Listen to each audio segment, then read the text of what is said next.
Well, I can remember one Lenten season doing a communion service at a local community center. Several families from the neighborhood came each week of Lent for a free meal that was paired with a brief worship service. I found out later that these annual Lenten meals were, for some folks in the neighborhood, the only meal they could count on in a given week, and their only exposure to church, for that matter. In fact, for some of the children that evening, this was their first communion.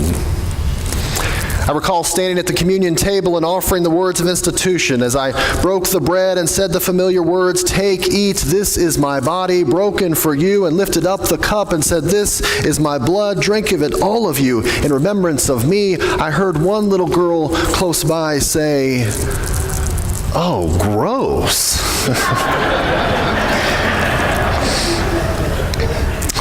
Her response was funny, of course. And yet, I suspect not all that different than the disciples gathered around Jesus in our reading today. Of course, at this point in John's Gospel, they have yet to experience the Last Supper, so most standing around listening to this are wondering if Jesus is asking them to become cannibals. Add to this that Jewish law forbid the eating of all flesh with blood in it, and that scholars suggest the Greek in this particular passage is best translated not as eat and drink, but rather gnaw and gulp. You can imagine why these disciples say, "This teaching is too difficult. Who can accept it?" And the reason for which many of his disciples turned back and no longer went about with him. If I'm honest, I might have done the same. After all, that's what we do when the teachings are too difficult, right? We leave. It might have been the idea of gnawing and gulping Christ's body in the first century. Today, it's something different. A sermon on sexuality, a Bible study about the most recent presidential election. The cause might be different, but the result is the same. A few years ago, I went on a 3-month sabbatical from the congregation I was serving at the time. While I was away, the Supreme Court made the decision to legalize same-sex marriage, and the Boy Scouts of America changed their bylaws to allow folks of all genders and sexualities to serve in leadership. 2 decisions which stirred quite a bit of conversation in the church. And so not long after I returned, I decided to teach a 4-week class on gender, sexuality, and the Bible. The purpose of the class was not to force the church to take any unified stance or try to convince everyone of any one particular point of view. It was rather to try and provide the theological and biblical language to help folks navigate the conversations they were inevitably having with friends and family, and yes, even other church members. At the end of the study, I had a longtime church member make an appointment with me. He and his family had been coming to the church for quite some time. His kids were very active in the youth group. In fact, his name had been put up to be board chair in the coming year. He sat down in my office and he said to me, "Nathan, I need you to know we're leaving." I said, I hope it's not because of the study. We were just trying to raise questions, not push any definitive answers. He said, "That's the problem. I need my faith to be black and white. I need someone to tell me the answer.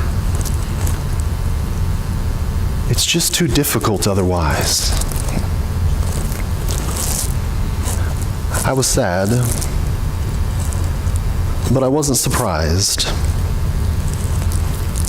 I mean, Jesus' teachings, they're like that.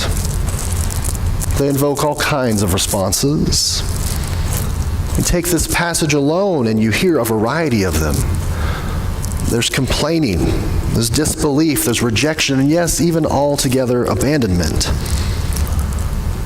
We've all been there. Sometimes the teachings are just too difficult. And yet there is also confession. At least there was for Peter. "Lord, to whom can we go? You have the words of eternal life. We've come to believe and know that you or the Holy One of God. You see, when Jesus' teaching is too difficult, many do leave. But there are some who go all in. There are some of us who go deeper. There are some who choose to take their foot out of whatever doors they've been trying to keep open, which can be uncomfortable, I realize. In fact, I sometimes worry that in order to protect ourselves, we've domesticated these words with 2,000 years of teachings about the Lord's Supper, turning them into something to contemplate rather than something to embody. But I get it. Eating and drinking our God, that may be just a little too deep, a little too intimate, a little too much.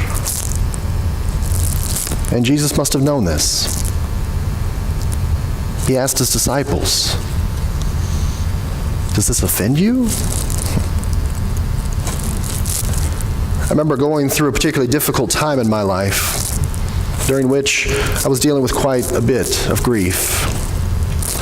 I was meeting weekly with a colleague to process all that I was going through, and finally, one day he said to me, "Nathan, I've been listening to you analyze and overanalyze everything in your life for weeks now.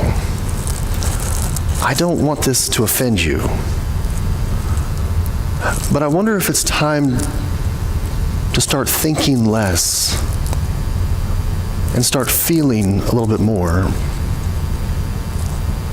I wonder if it's time to move from here to here." I can't help, in part, thinking that's what Jesus was getting at. You see, it's one thing for us to sit back and worship and coolly consider Jesus' teachings, but it's something else to actually live them. It's one thing to remember during a time of communion. It's one thing to remember him during a time of communion, but it's something else to personify, becoming him. It's one thing to know about Jesus, but it's another to become his body, which deep down may be what really makes us uncomfortable.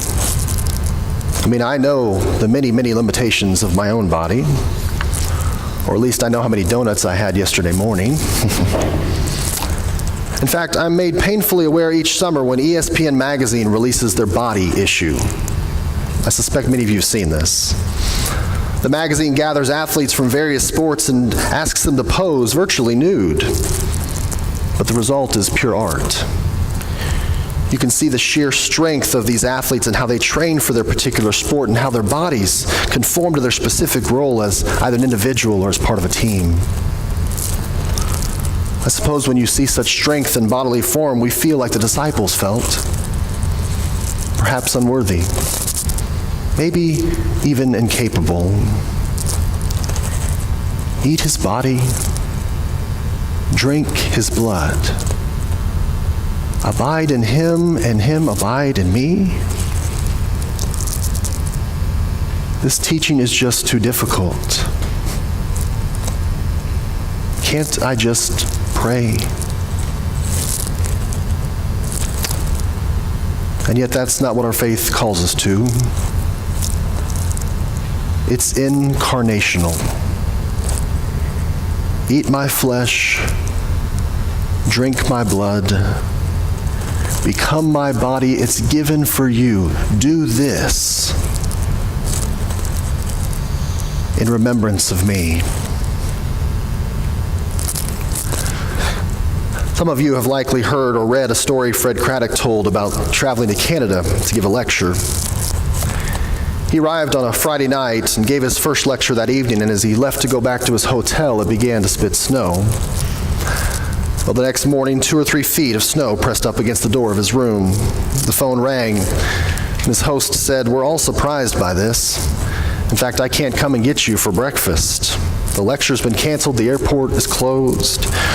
If you can make your way around the corner, there is a little depot, a bus depot. You can get some breakfast there." I'm sorry. So we bundled up and walked into the wind and snow, found that bus depot and went inside. Apparently every stranded traveler in Canada had found this one depot. The place was packed. He finally found a seat, and a waiter in a greasy apron came over and said, "Well, what do you have?" He said, "Well, can I have a menu?" "What do you mean a menu? All we have is soup." "Well, what kinds of soups do you have?" "Soup, you want some soup or not?" "Well, yes, that's what I was going to order anyway. Soup it'll be." The waiter brought the soup out. He tasted it. It was awful, sort of gray-looking and bitter. In fact, the soup was so bad he didn't eat anymore. He just held it in his hands to sort of keep warm. The door opened again, and in walked this woman clutching her coat. She sat down not far away over in a corner, and the greasy apron came over to her, too. "What do you want?" "Just a glass of water, please." Came back with the water and said, "Now what do you have?" "I'm good with just the water." The waiter said, "Look, there are people that are paying here. If you're not going to order, you've got to leave." And he started to get really loud about it. And so she got up and she started to exit. And almost as if rehearsed, everybody in that little cafe stood up and started to leave with her. Greasy Apron said, all right, she can stay." Everybody sat down, and he brought her some soup. Craddock asked the person next to him, "Who is she?" His neighbor said, "I've never seen her before." The place grew quiet, but you could hear everyone sipping that soup. And he thought to himself, "I'm going to try it again." And so he took a saltine cracker and dipped it in the soup and tasted it. And you know, it wasn't that bad after all. In fact, it was pretty good soup. He said, "I don't know what kind of soup it was. I don't even know what was in it. But I do recall now eating it that it tasted just a little bit like bread and a little bit like wine. Just a little like bread and wine."